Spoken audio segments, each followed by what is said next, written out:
Isu mengenai keaslian ijazah Presiden ke-7 Joko Widodo dan Wakil Presiden Gibran Rakabuming Raka kembali mencuat ke permukaan dalam beberapa minggu terakhir. Polemik ini sejatinya bukanlah hal baru, sebab sejak masa awal pemerintahan Jokowi, perdebatan mengenai legalitas ijazahnya sudah berulang kali diangkat ke ruang publik. Namun, belakangan isu tersebut kembali ramai setelah adanya pernyataan dan gugatan hukum yang menyoal dokumen akademik keduanya.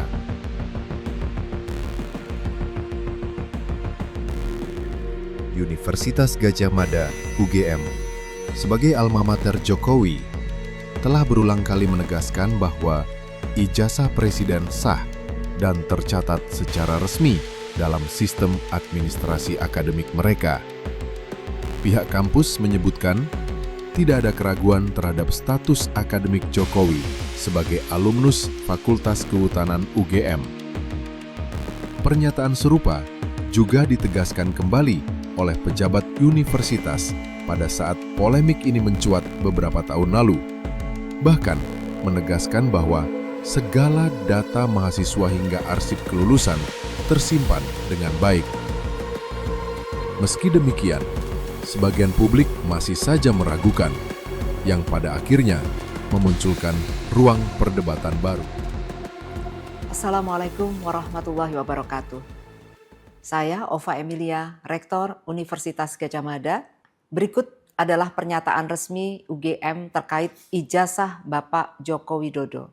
1. UGM mengikuti dengan baik perkembangan di masyarakat terkait adanya pihak yang mempertanyakan keaslian ijazah seorang alumni UGM yang bernama Joko Widodo. 2.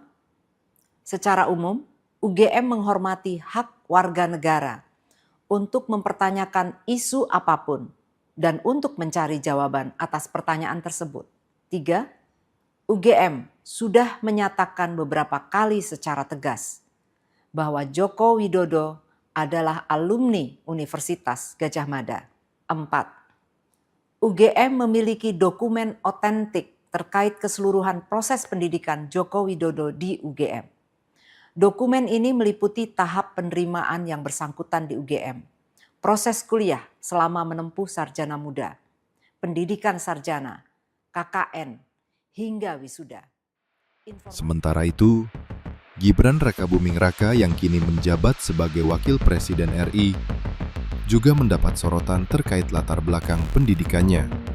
Ia tercatat pernah menempuh pendidikan di Singapura dan Australia. Meski dokumen resmi terkait pendidikannya tersedia, isu serupa tetap saja muncul, terutama di media sosial yang menyoal legitimasi akademik Gibran.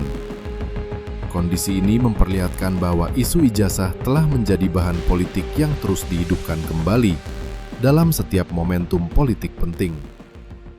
Betul, jadi tidak hanya surat ini yang tidak sah. Ya, saya berulang kali melakukan analisis dan sudah ada di berbagai acara, termasuk juga di beberapa media mainstream, terima kasih yang sudah menyiarkan, bahwa urutan pendidikan Saudara Gibran Rakabuming Raka itu tertukar dan saling terbalik. Misalnya adalah yang seharusnya itu adalah hanya sebuah kursus ya atau pathway atau katakanlah itu matrikulasi ke perguruan tinggi, tapi itu dianggap sebagai SMA yang disetarakan ini. Kemudian bahkan ada tulisan juga dan itu sudah di.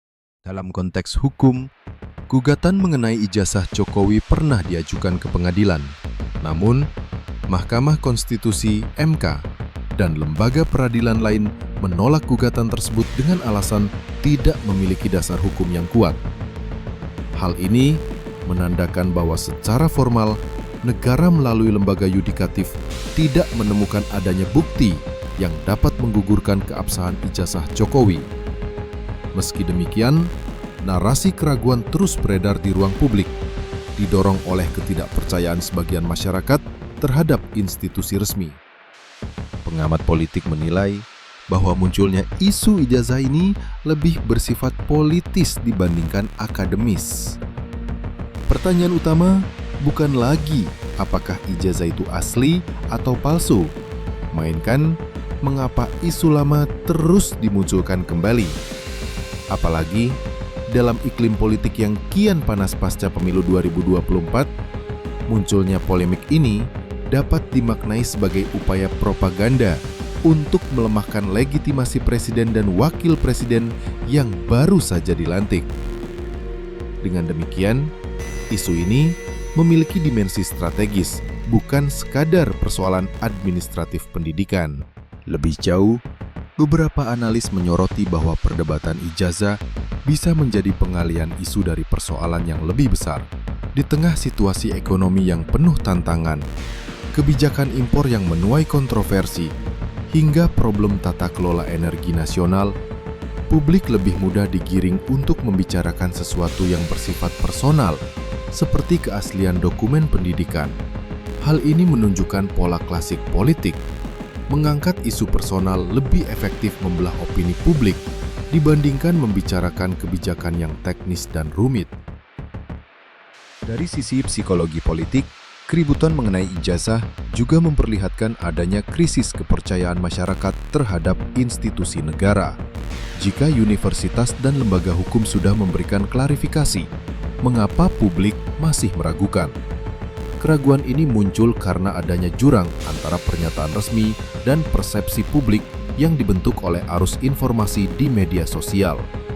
Rumor, spekulasi, dan teori konspirasi lebih mudah dipercaya, terutama di tengah rendahnya literasi digital sebagian masyarakat.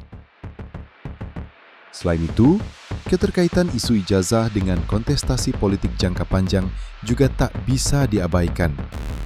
Gibran, sebagai tokoh muda yang kini menduduki posisi strategis, diperkirakan akan menjadi figur penting dalam pemetaan politik menuju pemilu 2029. Oleh karena itu, wajar jika serangan politik diarahkan pada aspek personalnya, termasuk latar belakang pendidikan.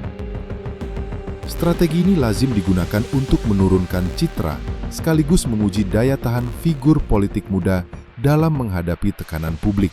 Di sisi lain, ada kekhawatiran bahwa publik terlalu terjebak pada polemik yang sebenarnya tidak produktif. Energi politik bangsa seharusnya diarahkan untuk mengawasi kebijakan pemerintah, memberantas korupsi, meningkatkan kualitas pelayanan publik, serta memastikan pembangunan berjalan merata. Namun, apabila perhatian publik terus dipancing pada isu ijazah, maka diskursus nasional bisa kehilangan fokus terhadap masalah yang lebih substansial. Dalam analisis kritis, kasus ini memperlihatkan bahwa demokrasi Indonesia masih rentan terhadap politisasi isu personal. Jika benar isu ijazah hanyalah instrumen propaganda, maka hal tersebut menjadi cermin lemahnya budaya politik substantif di negeri ini. Publik sebaiknya tidak mudah terseret arus propaganda, melainkan tetap menuntut transparansi dan akuntabilitas pada isu-isu yang benar-benar berdampak pada kehidupan sehari-hari, seperti harga kebutuhan pokok, lapangan kerja, hingga kebijakan lingkungan.